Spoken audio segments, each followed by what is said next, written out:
कहानी एक छोटे से गांव की है, जहां के लोग खेती बाड़ी करके अपना गुजारा करते थे। गांव के पास एक बड़ा और हरा भरा खेत था, जो काफी समय से वीरान पड़ा था। गांव के बुजुर्गों का कहना था कि वो खेत भूतिया है, कोई भी उस खेत के पास जाने की हिम्मत नहीं करता था। गांव वालों का मानना था कि जो भी उस खेत में जाता वह या तो गायब हो जाता या फिर पागल होकर लौटता। कई साल पहले एक किसान उस खेत में फसल उगाने गया था, लेकिन रात में वहां से चीखने चिल्लाने की आवाजें आने लगी। अगली सुबह वह किसान लापता पाया गया। तभी से उस खेत को भूतिया खेत कहा जाने लगा। गांव में एक युवक था जिसका नाम राजू था। वह पढ़ा लिखा और बहादुर था।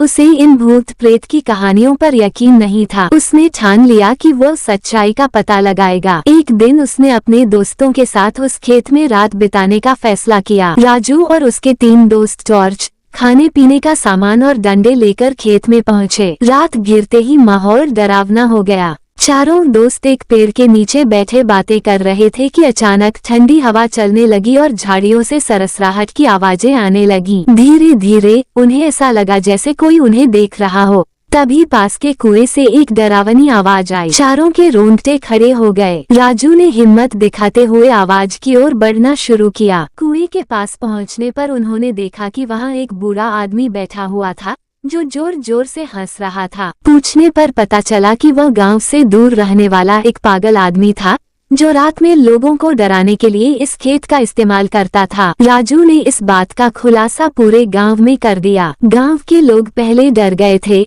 लेकिन जब उन्होंने सच जाना तो सबने मिलकर उस खेत को फिर से उपजाऊ बना दिया। ये कहानी सिखाती है कि अंधविश्वास के कारण हमें डरकर सच से भागना नहीं चाहिए। भूतिया खेत अब एक उपजाऊ और खुशहाल खेत बन चुका था।